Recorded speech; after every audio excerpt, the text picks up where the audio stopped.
Wrong button. Okay. Hi, this is Ed, and welcome back to Global TV Talk Show. Our very special guest today is also in Southern California. It's Christian Ter-Nedden, and he's in Orange County. Um, okay, Michael is going to be joining at 30 minutes past. Okay, I'm going to, pardon me, I'm just going to say okay.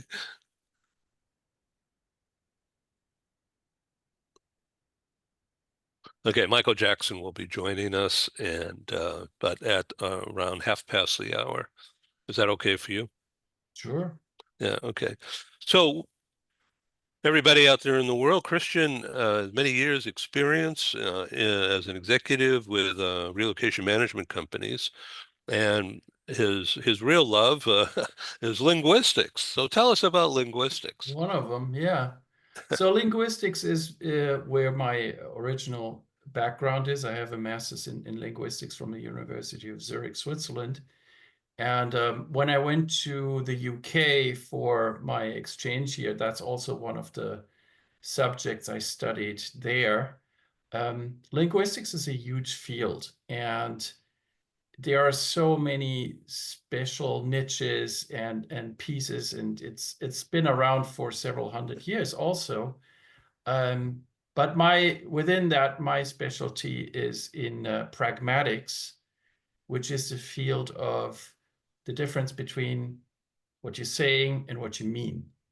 And it's something that you use to, for instance, explain things like irony, sarcasm, double entendres, all that. It's applied language. And I wrote my master's thesis on politeness in business environments.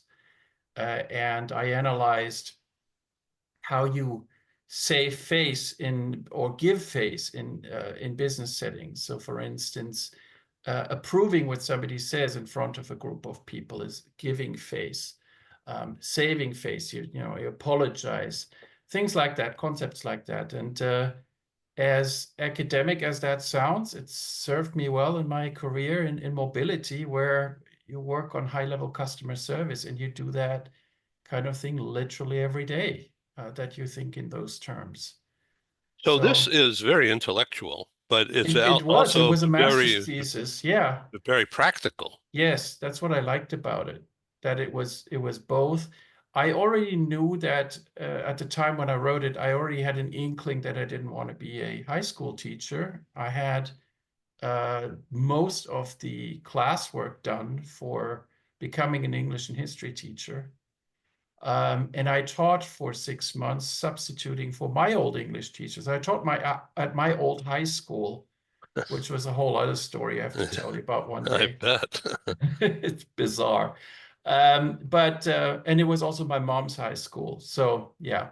But anyway, I decided I can't really handle teenagers that well and their disciplinary problems. And that's when I decided to really go into the business world with my English degree. So how do you bridge that, right? Well, one of the ways you do it is to go into marketing.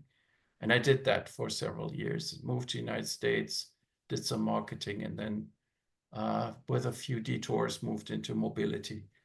So when you say marketing, I have a degree in marketing, Yes.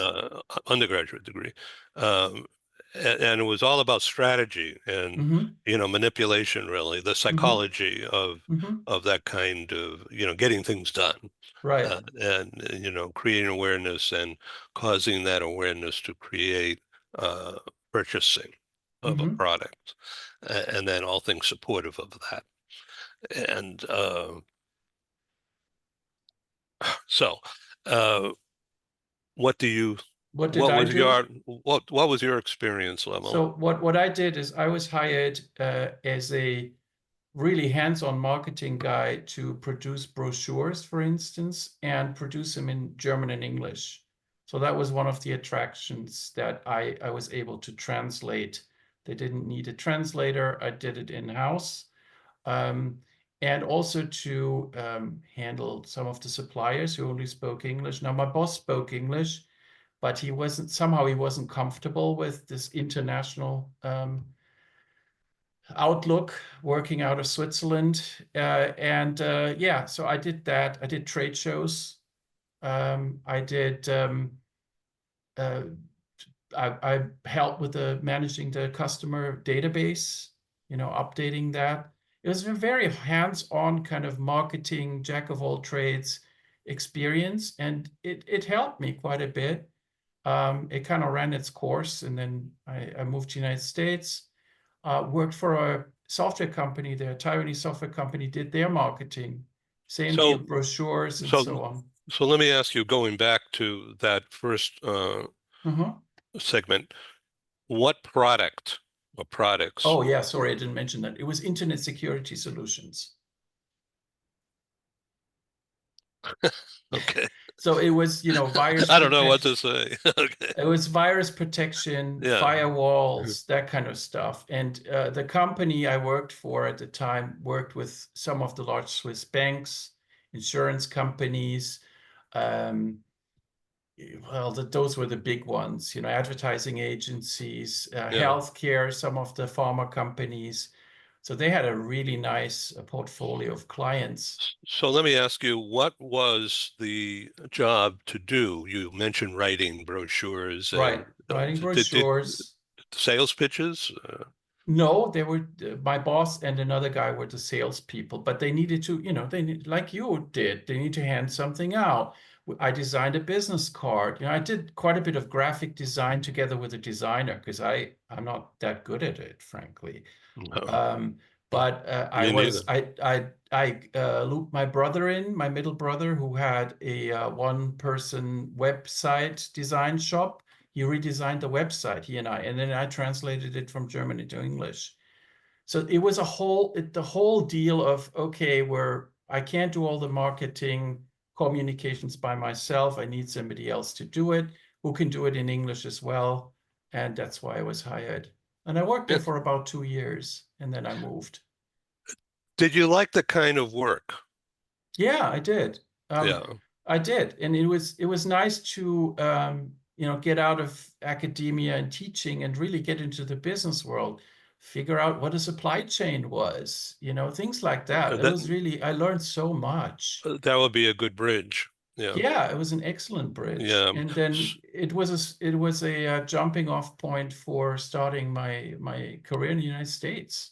Now, in the United States, how did you end up getting into the mobility business? I mean, what was the connection?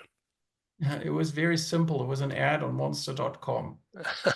And they were looking, and it was Cardis, and they were looking for a mobility, basically a relocation consultant, and international experience, multilingual. That's what all the things they wanted there. And I fit the bill. I got an interview with my hiring manager, who was a very nice, very smart lady from Annecy, which is on Lake Geneva, so on the French side of Switzerland.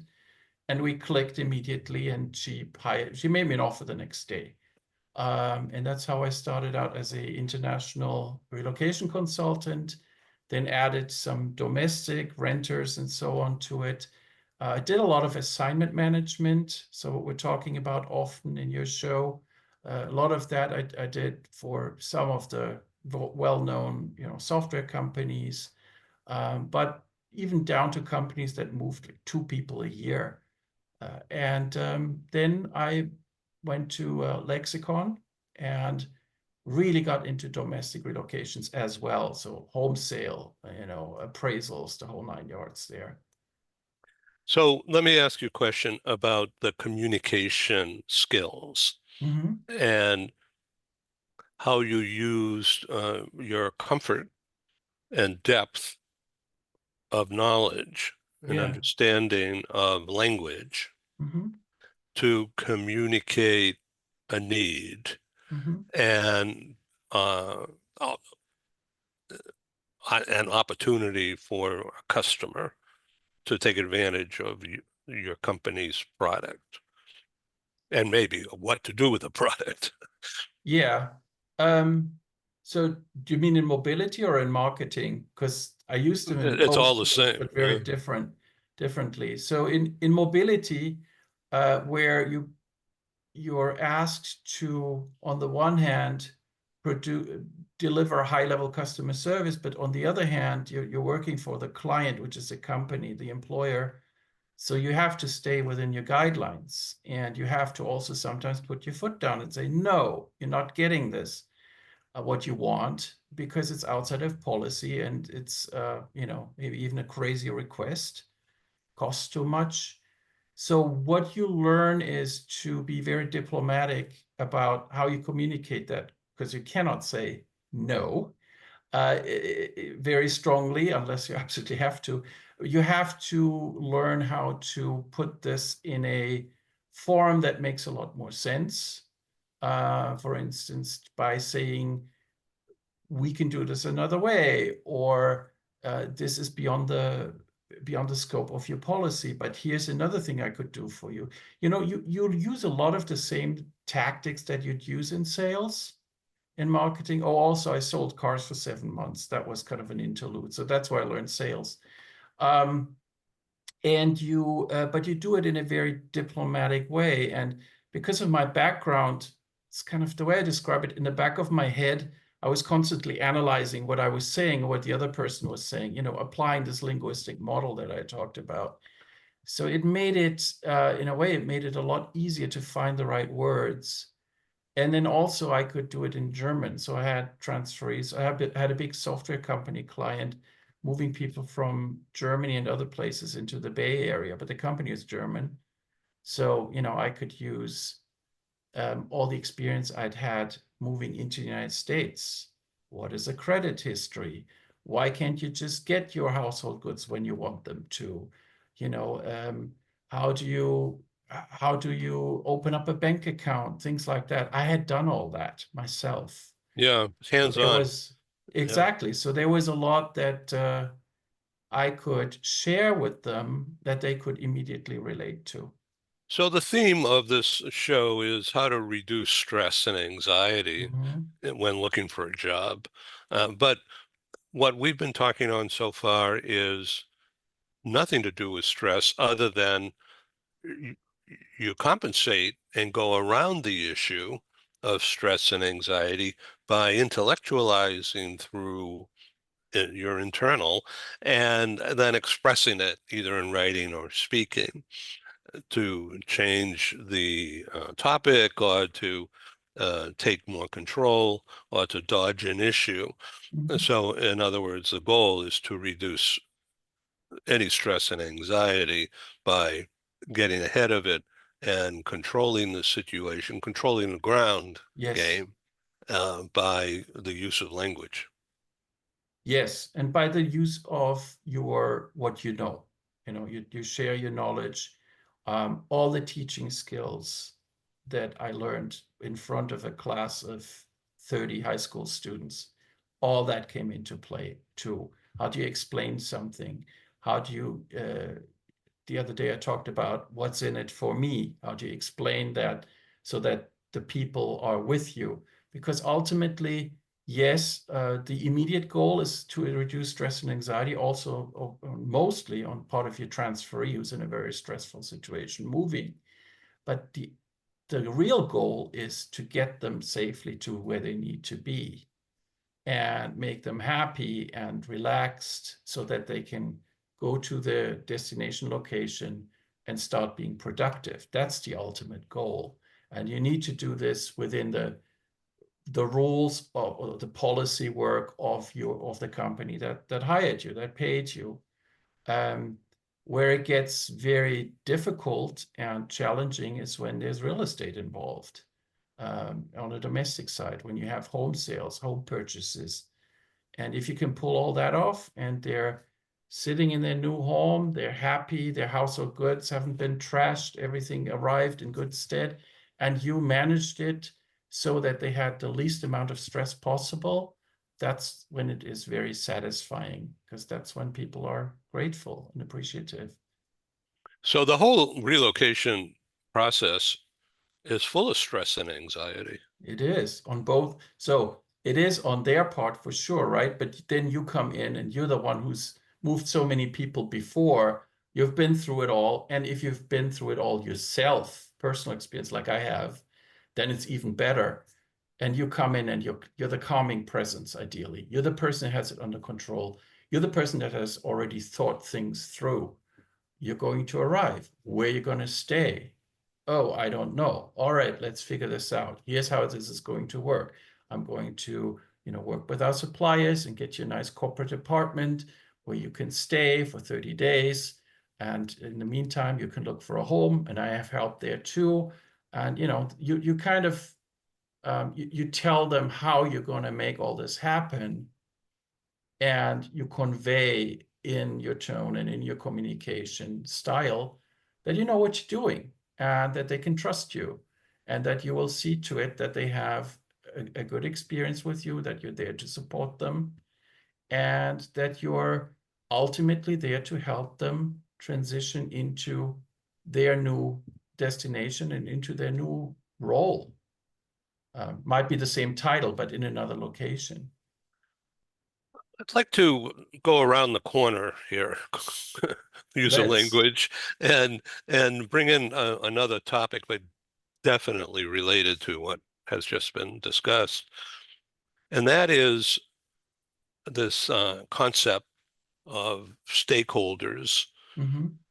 coming together to design, map, engineer an assignment, whether it's domestic or international, doesn't matter, but not allowing a transferee to go out without a map of what Right. is expected, with checkpoints along the way, preset dates, and what's expected and what is needed Mhm. for an appraisal meeting, if you will, Yeah.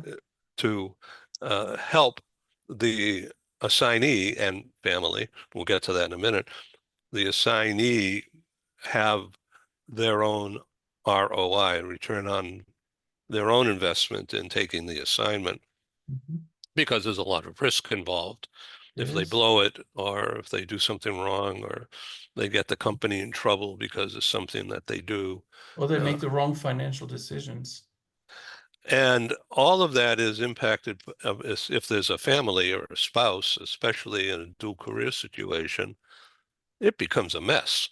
It becomes problematical, and it could cause a divorce.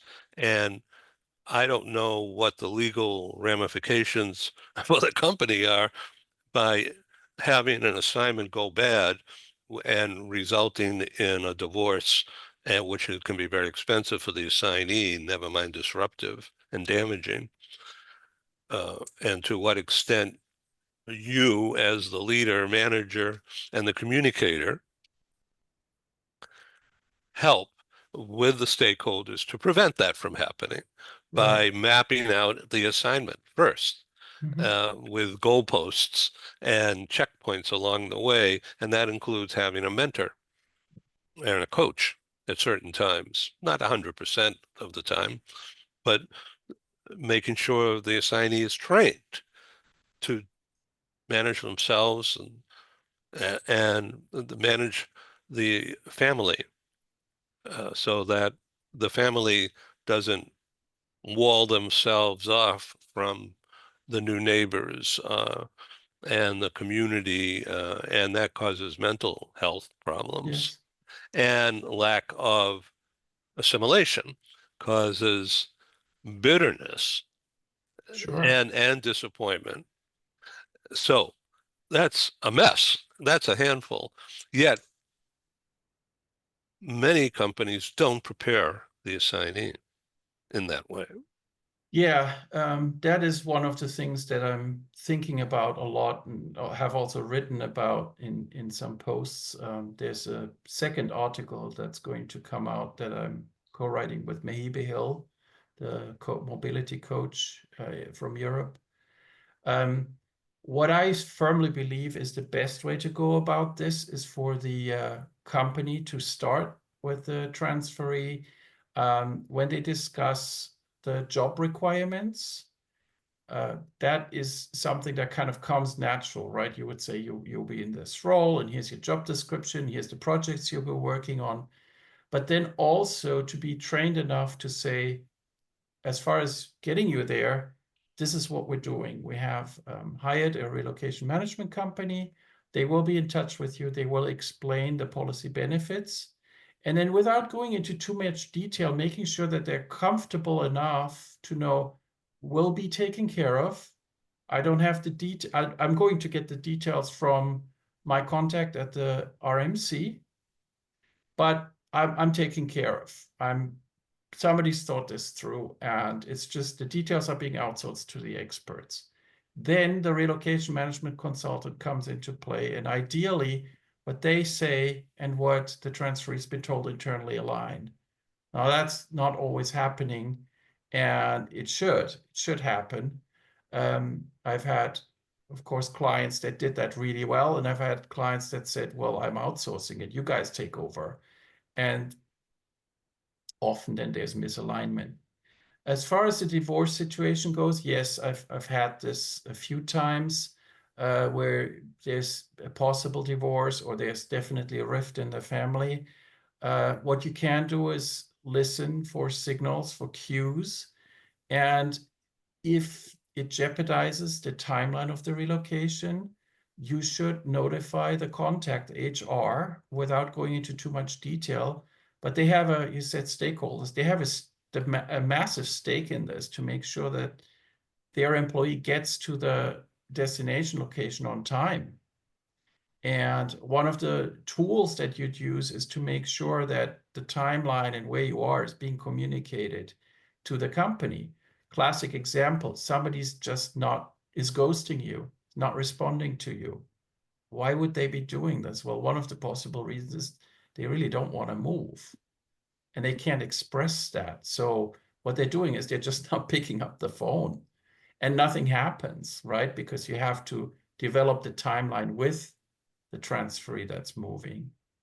So if somebody ghosts you, I've told my team when I managed my team, you must tell me and you must tell the client contact and the account manager, who's the liaison between the RMC and the client contact.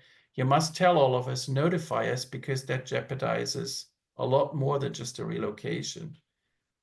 So you listen for those cues. You find out if the timeline is such that maybe dual career, that often happens. The spouse doesn't move immediately. The spouse moves 6, 7, 8 months later. Then you have to, bake that into the plan. Who's going to move when? Maybe there's children that are in college and they're moving from another location later. You are, as the relocation consultant, and that's what I just kept preaching to my team, you are in control of that timeline. You're the one that manages the timeline, and everything else that you just said hinges on the timeline. If there's a delay because there's a rift in the family, impacts the timeline. Transferee has financial issues, can't sell, impacts the timeline. So you have to listen for those cues because they're impacting your timeline. It's just like any other project. If there's a problem with your resources and you have obstacles, you have to communicate so that the whole thing doesn't derail. So what do you do?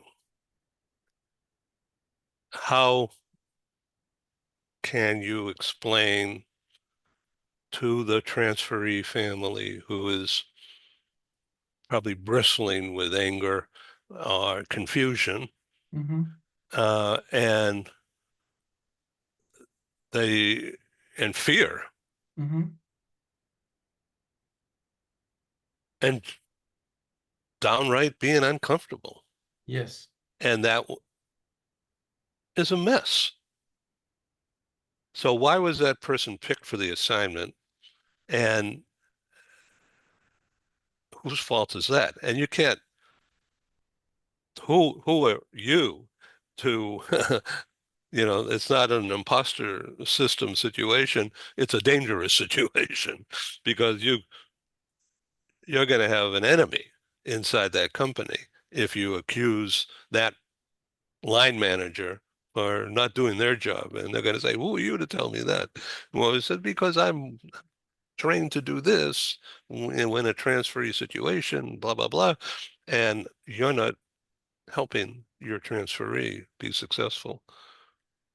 What you often do is, so two answers there. First of all, that's where a good client contact comes in that works for the employer and that would work with the line manager. Now, you can, So would that be a human resource a human business resource partner? person or mobility person within human resources, yes. They know what impact this situation, this scenario you just outlined would have on the business on the one hand, which is something the RMC doesn't know, and then also, but also on the logistics of the timeline of the relocation. Example, if somebody has to move fast and it's summer and there's no movers available or no moving trucks available, timeline is going to be changed. So you have that person and possibly even the hiring manager, you can explain to what the cause and effect is. You can be very factual and set the right expectations.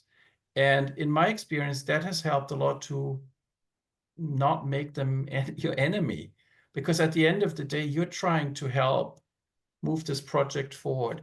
And you're not go around blaming or accusing at all. You're just saying, we're running into this obstacle. Could you talk to your transferee, to the person that works in your team and say, hey, if you go through a location management company, you're not going to be there at the new site working on this and this date that we want, because all these things in between to get you from A to B are not going to be in place. They need to plan for you.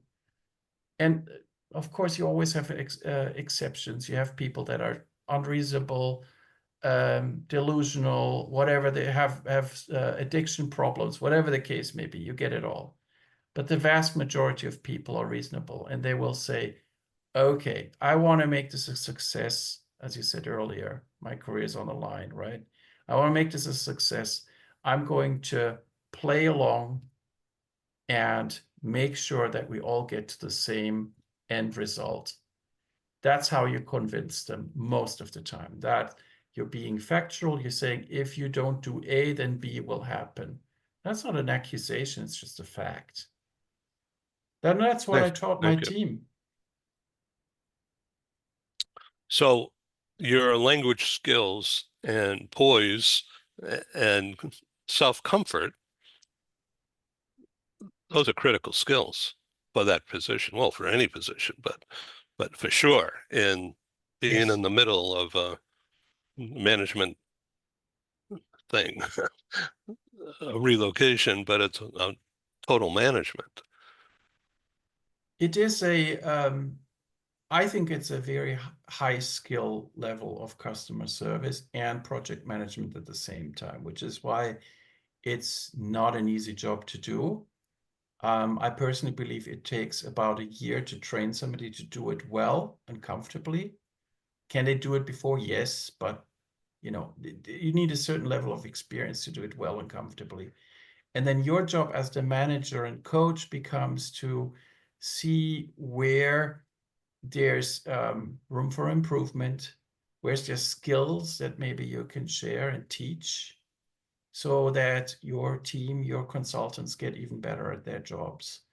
And of course, you also have escalations like any manager, supervisor would, right? You have somebody who is deeply unhappy, and then it's up to you to help come up with solutions to diffuse the situation, bring everybody back together at the table, to the table. And again, the end goal is always to move the person from A to B, to make sure that what has to happen happens. And when I train my team, I always use the analogy of a game. It's a game. There's rules. There's people that get up from the table and say, I don't want to play anymore. How do you get them back onto the table? Because otherwise the game doesn't work. There's people that invent new rules and you have to hold them back, because otherwise the game doesn't work either. There's people that are upset at each other, but they have to work together or else the game doesn't work. Well, you can do a lot with this game analogy, and it's very simple and everybody can relate to it, right? I sometimes said, well, this person's playing backgammon and you're playing tennis. So what do we do to make sure that we're all playing the same game, which is really Monopoly? It's something completely different. It's fascinating. So you're a guy who is very well educated and in the world of expression and communication. Uh, so there's a favorite theme. There's this college professor in marketing that I remember fondly, and I think you were involved in one of these discussions with Yes. Dr. Ken Lloyd about Hmm. myopia. In other words, not Yes. seeing the world as you should see it, Hmm. or could possibly see it. Uh, Marketing myopia is fog. And for the audience out there, if you don't mind me repeating a little bit, this professor used the New York Central Railroad as an example uh, of a company that could have done a lot of different things with all the land that they owned and the tracks. They could have owned more land. They could have developed the land with factories or housing all along the tracks. And New York Central did not do that. They just wanted to sell tickets for passengers, but mainly fill box cars with freight and ship it long distance.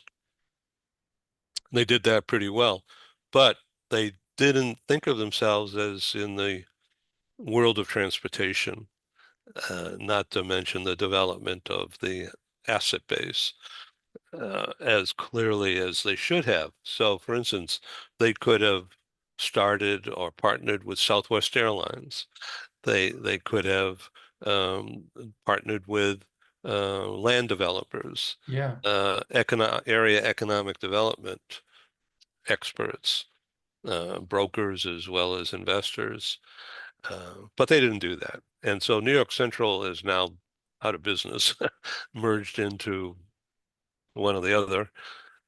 And Warren Buffett and his companies own, I think, the biggest trains and everything connected with trains and transportation uh, in in the world. Right here in San Diego, the BNFSF or whatever it's called, it's a merger of several rail lines. San Diego Port is a shipping port, is a major inbound of cars and other things, but cars is huge. And they're put on the train tracks, which are right next to the seaport. And the train tracks go right down the street from where I'm sitting right now, 24/7, mainly at night. And they go up the coast to San Bernardino, Riverside.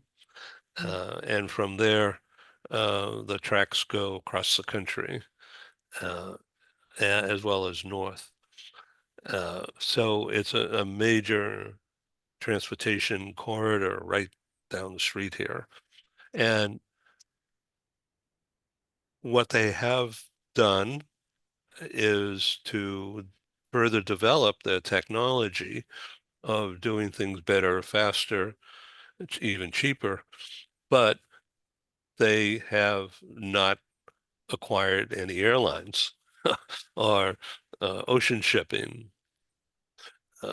So, what do you think of that from a marketing point of view and a management point of view? And the concept is easily said, well, they just stick to the knitting that they know and didn't branch off. Well, to me, this is a question of outsourcing and partnering. Um, and it is something that, of course, you see in relocation and mobility all the time. And it comes up in a lot of the first calls you have with your transferees because they don't understand why there isn't just one person doing it all. And as soon as you start explaining to them, well, you can't have somebody doing your expenses and hauling your sofa around. they get it. So the whole model is based on one point of communication. That's a relocation consultant. As I said, the person that controls the timeline. But then there's all these different specialists in their field. They could be real estate agents. Typical example is it's two. It's one at origin and one at destination. Well, most likely they're not. The person at origin can't be a specialist at the destination, vice versa. That makes sense, right? So you explain that model, and it's, like I said, very similar to what you just outlined. And you say, ultimately, it's all about the end result. It's all about getting you there. But you need to have a lot of people that do what they do, that are specialized in what they do in order to make that happen. And whenever you talk about, oh, there he is. Whenever you talk about railroad, I think of my history lectures that I had in college I did a lot of American history and a lot about city development, right? First, you build the rail line, the railroad line, you sell the plots of land, you build the infrastructure. All of a sudden, there's a city there in the middle of nowhere, in the prairie. And that's how you bring the West forward. That's how you move the frontier. I learned all that stuff in college. And it was the same thing. It was a railroad line working with land developers, having plans, drawing up. We saw my professor showed us all these plans of these communities that never existed because somebody went bankrupt. But this whole concept of, yeah, you just, if you build it, they will come and so on. Coming from Europe, where your average city is 1,000, if not 2,000, if not even older, years old, that's fascinating, right? It's totally unusual. I mean, I grew up in a house that was built in 1753. Normal. Well, Yeah. so we want to welcome Michael Jackson. Welcome. Hi, thank you. It's a pleasure Yeah. to meet you. I've gotten many CRP and GMS credits from listening to you speak. Oh, well, wonderful. Well, glad to help your recertification. Thank you. And thank you Okay. for being certified. Okay. Absolutely. This is Christian Ter-Nedden, and he's also in Southern California. And although he's between jobs right now, he has deep experience in mobility and other things. So why don't you fill him in, Christian, on your Okay. background? Sure. Yeah, happy to. So I was born in Germany, moved to Switzerland when I was 9 years old. My dad is German, my mom is Swiss, and moved from Switzerland to the United States in 2000. Got into mobility in about 2004 and worked for two different relocation management companies. But as we talked about, Ed and I, at the beginning of this show, my background, my degree is in linguistics and English and history. And we talked about using communication skills that I acquired and studied in college in mobility and project management in general, but mobility as well as in marketing, because I also worked in marketing. And by the way, I'm very happy with the new RMs, with the new WERC website, all the marketing you've done. I also worked a little bit with Alexa Schlosser, published an article in the blog, and I have the second one almost ready to go. So she said I could publish another one, and that's going to happen sometime in the next month or two. So it's great what you guys are doing. Great, thank you. And pleasure to meet you. And Likewise. and yes, and excited that you're putting forward another article and in for publication. Thank you. I am too. So, Michael Jackson, why don't you do a better job than me introducing you to our global audience? You are currently an executive within WERC, which is worldwide ERC, employee relocation. Uh, so, tell us better than I just did No, about thank what you're doing and what your ab- current role is. Absolutely. And so, I am I at WRC, I'm the Vice President of Member Engagement and Public Policy. And so I oversee a couple of portfolios, including our public policy work and working with our 4 public policy forums and the 120 plus volunteer members from across the industry and from around the world, that engage on, in supporting us and being able to track and advise on how to navigate a whole range of public policy issues, whether it's, compliance matters around data security, immigration, tax, the changing landscape around North American real estate and mortgage. And so, engaging members across the industry and individuals across the industry is critical for us to be able to engage with policymakers on the changing changing landscape that's impacting talent mobility, and being able to make sure that mobility professionals have the tools and information on the changing landscape to be able to support their organizations and the various transferees that they support, either internally or as a service provider through. And so a lot of moving pieces on the public policy front. We're actually gearing up right now with our GWS event next month in Washington. We're having an advocacy day where we'll have talent mobility professionals going up on Capitol Hill to to engage with policymakers in both the House and the Senate with the U.S. Congress on a range of issues. And so the 2 primary issues are going to be reinstating the moving tax expense deduction, which a decision on that is the future of that's to be decided in the next 16 months. And so engagements already underway, both by WERC but also in our coalition with the American Trucking Association, International Association of Movers, and others, up on Capitol Hill. But over the next 16 months, critical, to shaping the future of the moving tax expense deduction is going to be congressional offices hearing from members from across our industry. What has been the impact of not having the tax expense deduction on companies and transferees since 2017? And what would it mean, for individuals, for companies, and for the U.S. economy to have it, back? And this is where ultimately that, we, as an industry, we support, in the ballpark, of 250 to 300,000, transferees, transferring across the United States each year, and so, this impacts a lot of lives of people, and one of the most critical milestones in their, professional and personal lives, for That's themselves right. and their families. And, and having this, will have a direct impact on these individuals, but then also on their employers, but then also allow for innovation and advancement that supports the U.S. economy. So this is it's a critical issue for our industry, but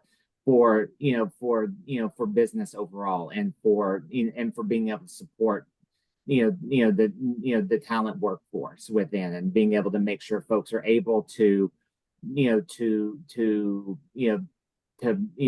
move for employment purposes, to be able to further their professional careers and support the employers that they're working for. And so that's going to be a critical issue for us, along with advocating for modernizing the U.S. employment-based immigration system, and being able to hear, and have policymakers hear directly from talent mobility professionals that are at the front lines, what the impacts have been of, of the challenges of being able to get access to visas that, that are needed to be able to move talent, but then also, the challenges that U.S. companies and employers have faced related to the adjudication process around visas and the compliance elements. And so how can we make the process more efficient to be able to support U.S. employers and individuals that are engaging, and utilizing U.S. employment-based immigration channels? So, Michael, if I can ask you, I'm sorry, 1 second. Are you a registered lobbyist? We have a registered lobbyist that that works with our, that does our direct lobbying on Capitol Hill, and an individual by the name of Tristan North, who we've worked with for the last 12 years. And, and many of you are, probably familiar with, has Absolutely. been a, long time, collaborator with WERC, but he is our registered lobbyist that works directly on Capitol Hill. And so is he shepherding the group on October 22? So it's going to be, we're going to have, it's a combination of folks. And so we're going to have, right now we've got, approximately 50 folks registered and more folks that are coming through, the registration process. So we're going to have groups of folks probably, that are going to be in paired into groups of probably, 5 to 7 folks per group, engaging with differing offices in both the House and Senate. And so, it's going to be, and so there'll be, groups will be led by a range of industry leaders, including leaders from our public policy forums, and so it'll be a real mix. But again, this is the industry coming together to advocate and to advance, key issues that are critical for talent mobility. Fascinating, Christian. I was going to say, Michael, I won a green card in the green card lottery. And that allowed me to come and live and work in the United States. And every time I hear about how long it takes to get a green card these days, I'm just so grateful that in my case, it only took about 2 years. And in fact, because I had the green card, my then girlfriend, now wife, and I had to move within a reasonable time frame. So the burden was on us to move quickly and to accelerate the whole process rather than to just sit around and wait for a green card. It breaks my heart to hear these stories of how long some people are waiting. No, absolutely. And this is an area that, becomes a real issue for companies in terms of, being able to retain key talent, particularly when you look at sort of the evolution, of the talent pipeline, and again, the challenges at different steps along the way, from getting, from getting recent grads, that may be, say, international students, some of the challenges of,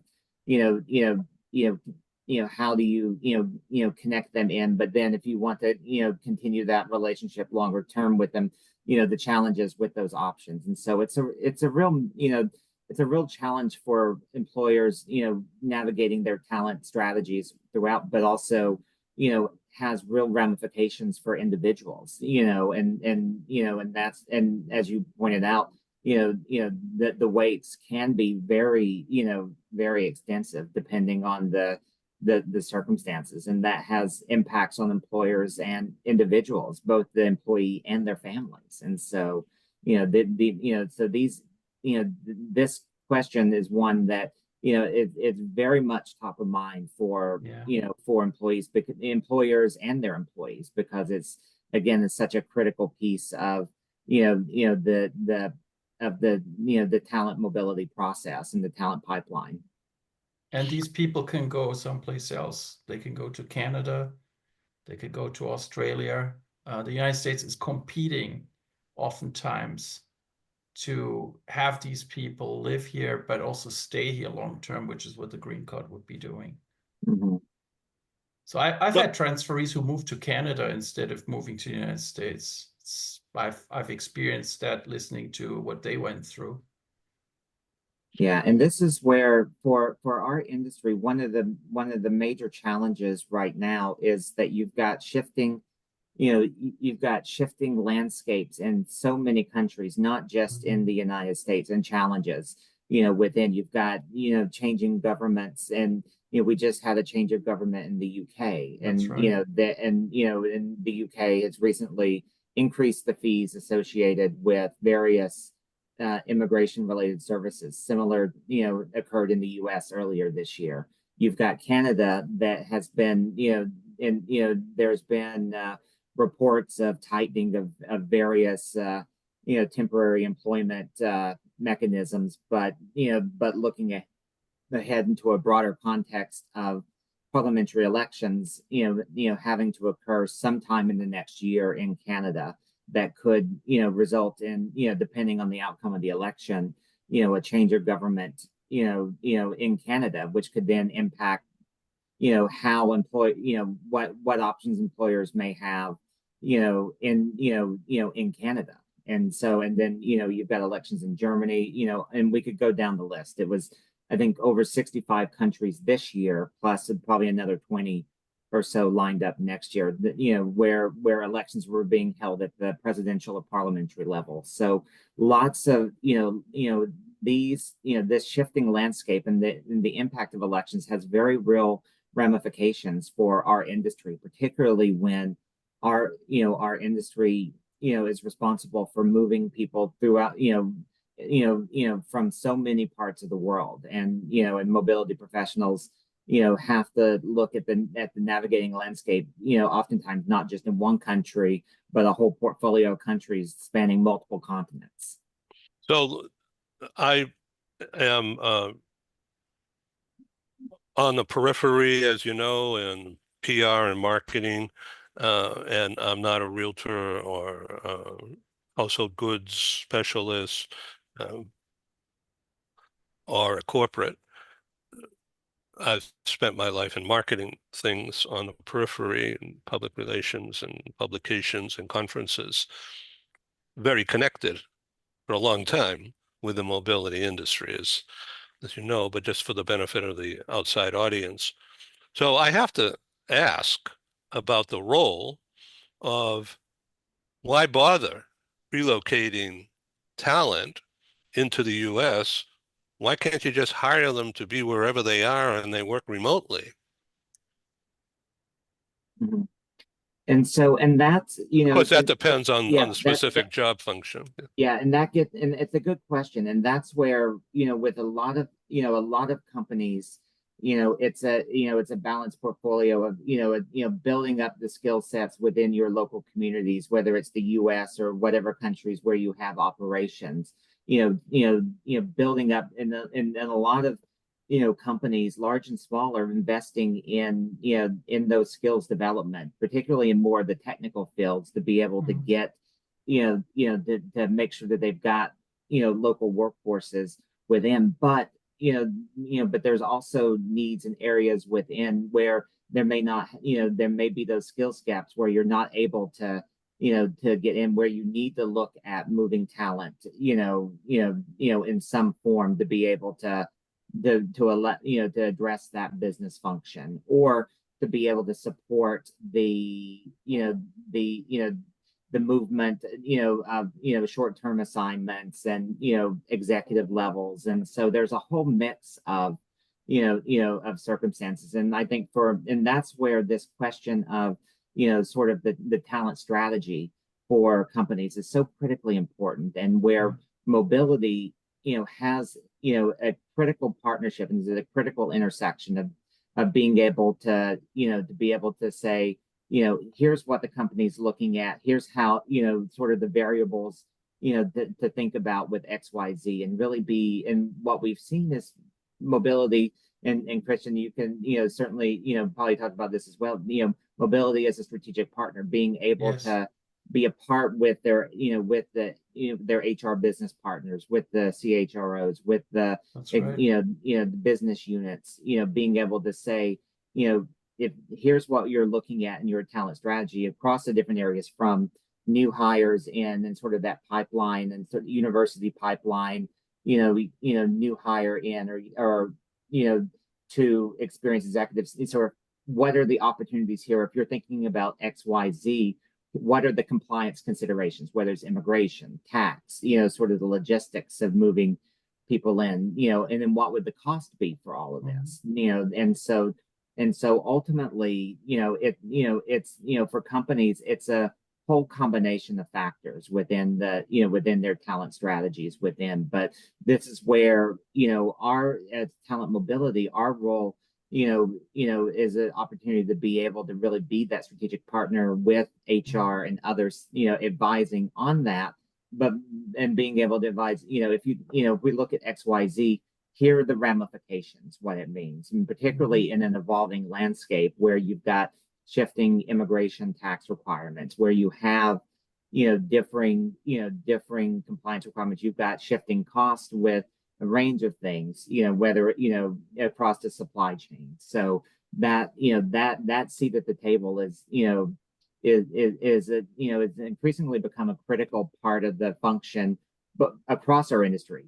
But, but that, allows companies to be able to have that bifurcated and multifaceted, approach with, to how they manage talent. Christian, go ahead. Thank you. So you just kind of described my dream job. That's what I'm looking for. As Ed mentioned, I'm between jobs at the moment, and my angle is very practical. The tagline I've come up with, I know what works and what doesn't in mobility. And seeing myself as the partner, I would be the person who definitely assists with those strategies, but with a very strong practical angle. And a great example for that is visa and immigration. A lot of people, let's say hiring managers, have no idea how long it takes to get a visa processed. And they want people at the new location, in 3 weeks. And then you have to tell them, you can be whoever you want. It's not going to happen like that because you're dealing with governmental entities and they don't care what you want. You can expedite it. You can pay for, expedited service to get that visa done. But ultimately, they make the rules. And you have to play, again, I'm using the game analogy. You have to play that game and you have to play within those rules. The mobility partner then comes in and explains what can be done when, going back to what I said earlier about the timeline. And then they can add how, and of course they can, as Michael just said, also give an idea with a cost estimate of how much it's going to cost. And with regards to what you said, Ed, earlier with your question about why do people have to move, one of the examples there would be an expansion into another area of the United States or into another country. If you build a plant, you can't work remotely. You have to have people on the ground, and you may not be able to get the people you need as quickly as you need them there. So what do? You send a team of explorers, you send a team of people, pioneers, people that set it all up. And then once that's established and makes money and so on and so forth, then you start hiring locally. But you need to have people in place that know how to hire locally, right? All of this has to come from somewhere. It's not just there overnight. So to that, and that's a really good point you make.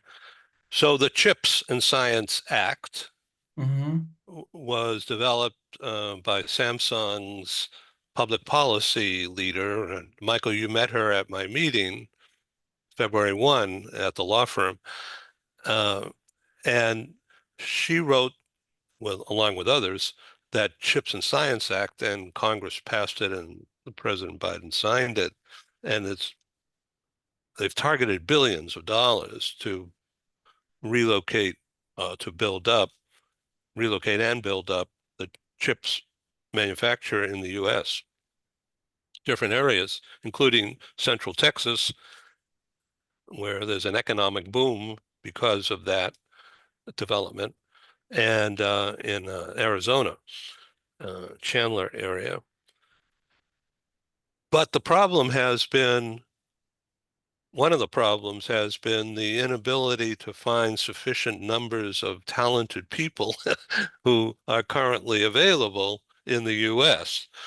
who can work in that advanced, whatever it's called, chips development and manufacture in Texas and Arizona. So the whole thing is just delay, even though they've already started the construction in both places. So the immigration conundrum is directly tied to what they've already allocated in a legal way to solve a problem and create opportunities. I don't know what I'm talking about anymore beyond that. No, Michael. you just gave an example of what you just said, right? Yeah. You want a factory in Texas and you want to make chips. Okay, but you got to staff it somehow. how are you going to do that if your immigration policy is such that it becomes very difficult to staff that as quickly as you want it to? You just illustrated what your question. That's one of the examples. Yeah, well, and this gets to the, again, that multifaceted approach of Mhm. which for companies of which immigration, is a critical part of it, but also with this is the development of that local pipeline. And, Right. and this is where the, partnerships with, with secondary and post-secondary institutions, to attract students or to retrain individuals, professionals, in the skills that are needed.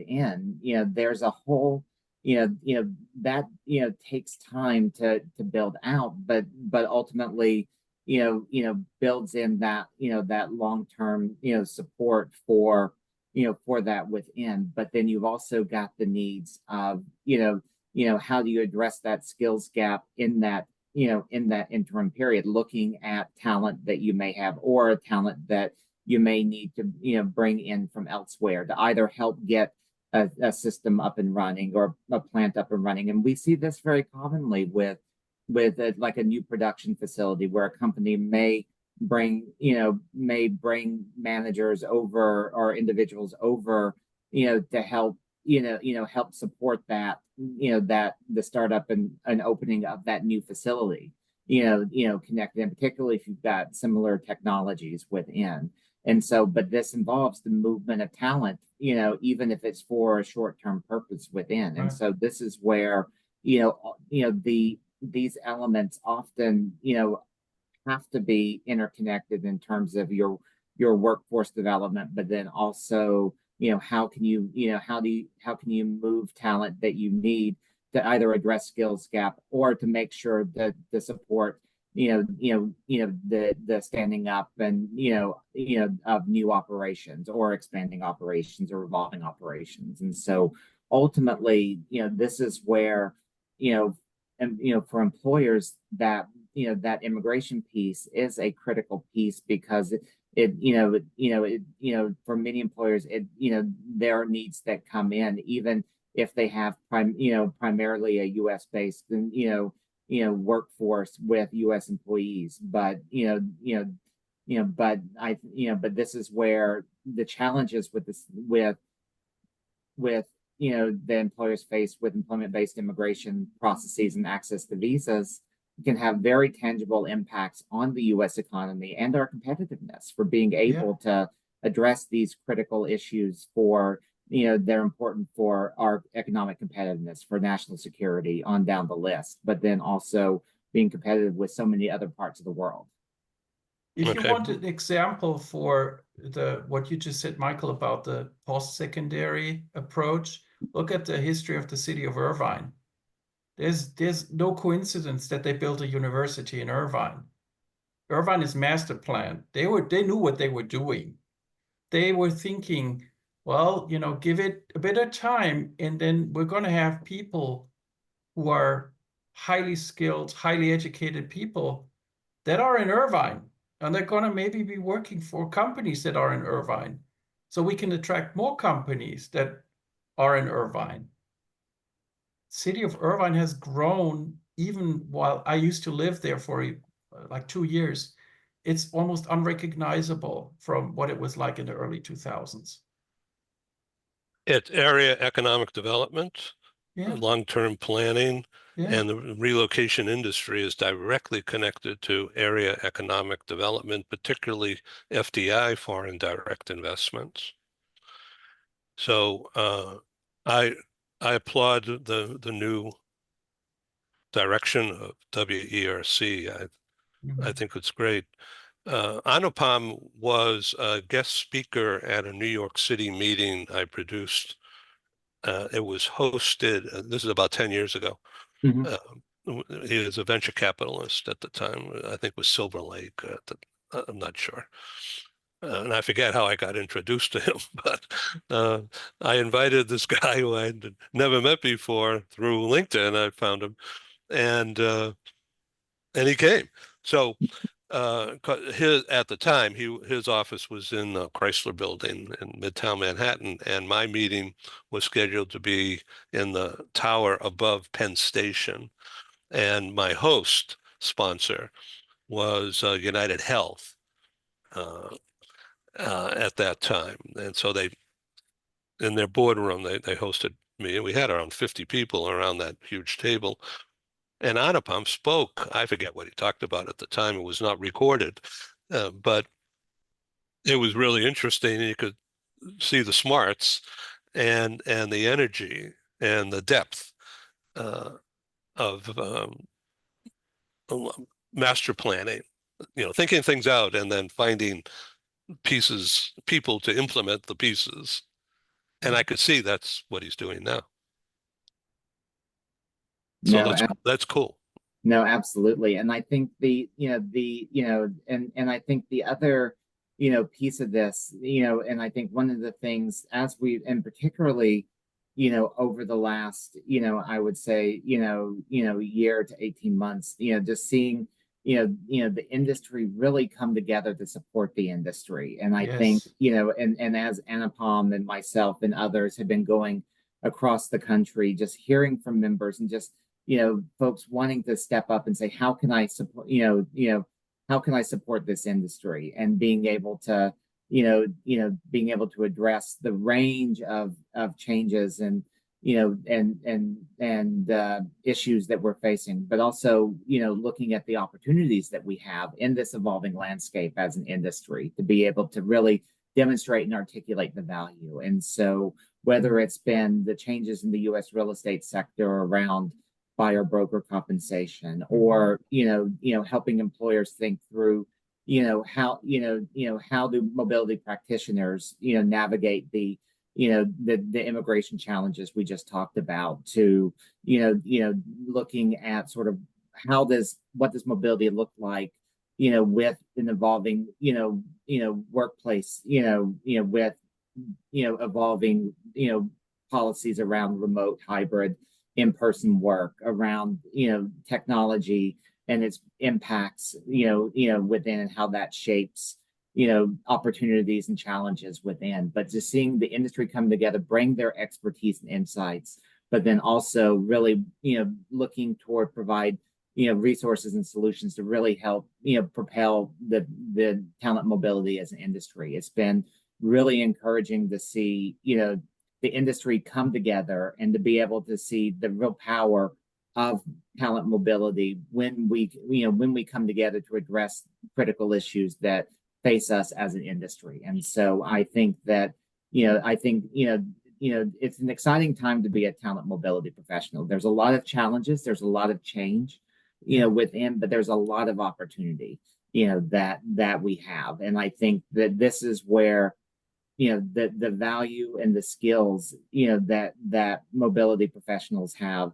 And I think, Christian, you were talking about this earlier, that just the range of skills that you have to have as a talent mobility professional, that for us as practitioners is more important than ever, and to be able to help employers be able to navigate this changing landscape. And so the challenge for us is that we have to be familiar with a whole ever-growing range of things. Yes. As we have new countries that we may be operating with, as technologies change, laws change, technology, whatever that it may be. But that creates an opportunity for us to be able to connect those dots and to be that strategic partner that then feeds into HR, to the business unit, the finance, and to really, really continue that, a lot of the shifts that we've seen in the last couple of years, particularly with pandemic, changes, where, the compliance pieces, we were positioned to be that partner, helping to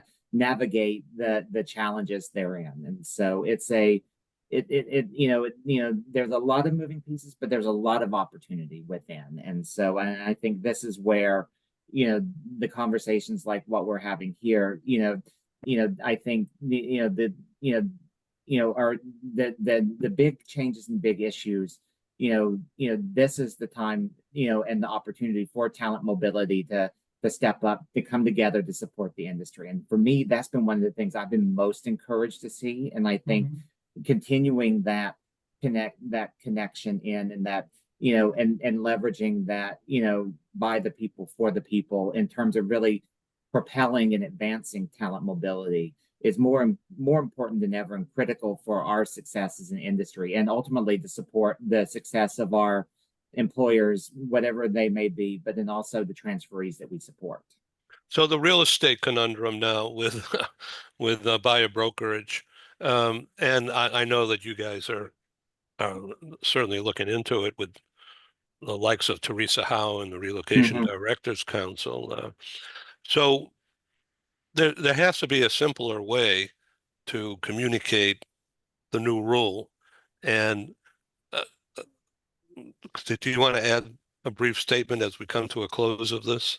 Yeah, no, absolutely. I would say this has been one of those areas that, where the industry really has come together. And, seeing in WRC, we've worked closely with, as you mentioned, RDC and a relocation appraisers and consultants and a range of stakeholders across the industry, and have pulled together subject matter experts from over 60 volunteers into an ad hoc group from across the industry verticals, whether it's broker, corporate, service, RMC, sort of title closing, mortgage and lending, on down the list. To look at sort of the impacts across the various areas. And this is where the challenge for the industry overall has been that the changes occurring have not, there's not been a one solution, change within this, because it really is varied depending on location, because you've got differing forms, differing processes, depending on the requirements. Some states having state laws that guide this, and some states, including, New Jersey has just passed something, California has something on the governor's desk, that, related to this. So there's this is something that's still very much continuing to evolve. And that we've got, a number of key question marks about, what the Department of Justice may weigh in on this, with the proposed settlement that NAR has put forward, and that's being operationalized even while the legal elements of this are still proceeding. But this is the challenge has been that it really is not there's not a one solution answer here, and it really depends on a whole range of factors. But this is where the industry coming together to navigate the various nuances and really focusing on education, communication, and partnership, across all of the ecosystems has been critical the last 6 months, and will continue to be critical as sort of this landscape continues to shape out in the coming months. I congratulate you on this analysis and clear thinking on that. Thank you very much. Yes, Christian. So to answer your question, Ed, why isn't there an explanation? Well, Michael just said why there isn't an explanation today, but I would also tell you there will probably be an explanation a year from now or 2 years from now that will be a whole lot simpler. Because I think not only will it involve, but there will be all these scenarios. There will be all these combinations of factors when you have this and this scenario and this state, and then this and this happens. And with all of this, it will become much more linear to say, in the majority of cases, you can expect this outcome. And at that point, I'm very optimistic here, since you talked about being optimistic for the opportunities in the mobility industry. I'm optimistic that there will be a much easier explanation once we have a bit of experience under our collective belts. Yeah, and I think this is where the next 6 to 12 months is going to be critical for seeing sort of how a lot of the dust settles on this, and I think seeing sort of what the trends look like, and then how that plays out in terms of both the Department of Justice, sort of the state elements within this, but then also seeing as the real estate market shifts, and how that then factors into what the how this impacts how this plays out for transferees and companies. And so I think that as we have a very much a shifting real estate market overall, right now, and particularly, seeing sort of what happens, now that we've seen the Fed's actions to, cut interest rates earlier this week, seeing how that plays out as and what further actions, occur and how that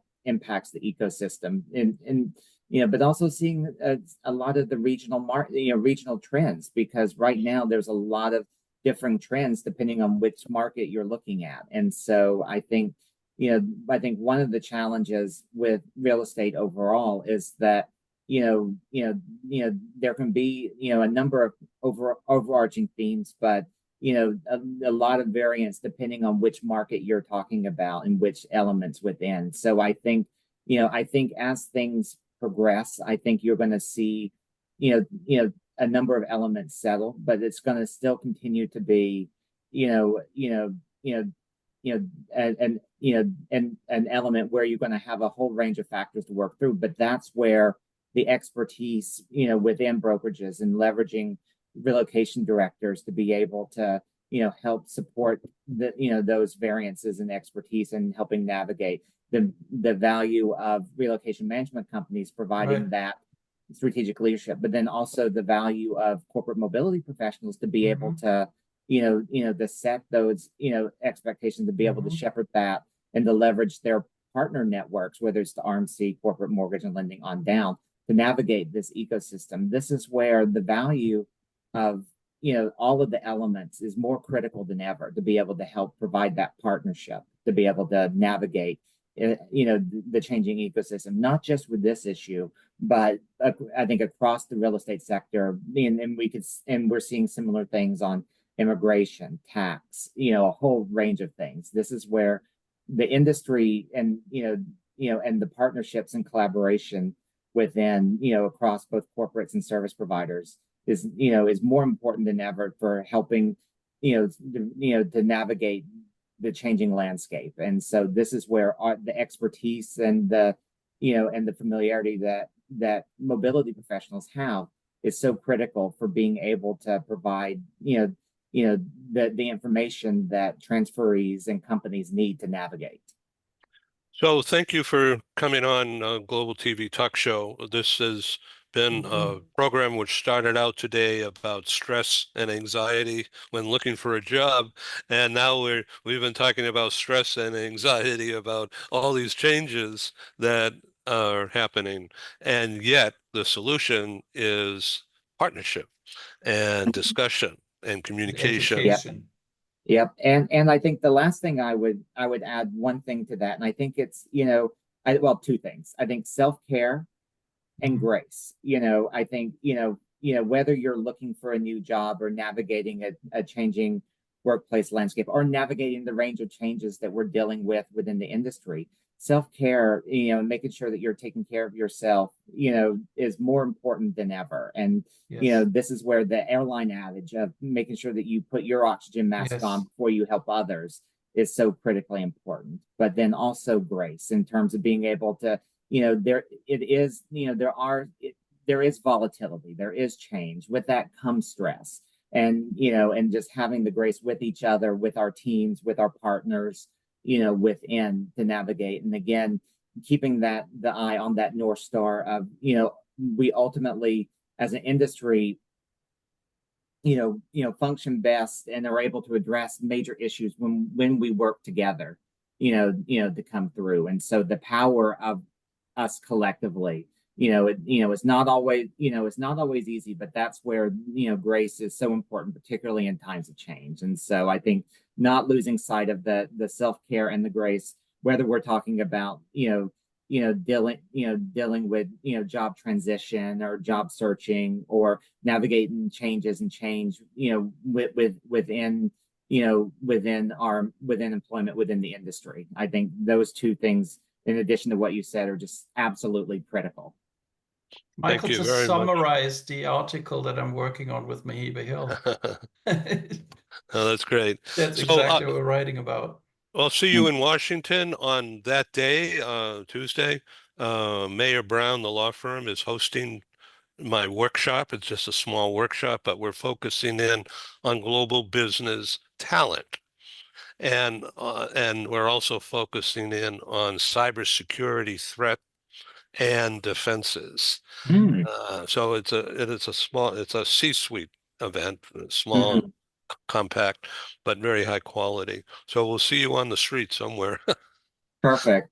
All right. Thank you for being on Global Thank you. So TV. nice Wonderful. meeting you Christian, finally. Thank great you. to have you, Christian. Thank you. Appreciate And I learned so much about linguistics. I had no idea. it. Michael, No, thank you for your time. absolutely wonderful to be on, and look Thank forward you to so much. this seeing you all, and hopefully many of you watching in DC at the GWS next month. Yes, okay. You'll both get a copy of this video sometime later today. Thank you. Perfect. Thank you. Appreciate it. Thank you. Take care. Take care. Thank you. Have a nice Bye-bye. weekend. Bye-bye. Thank you. Bye.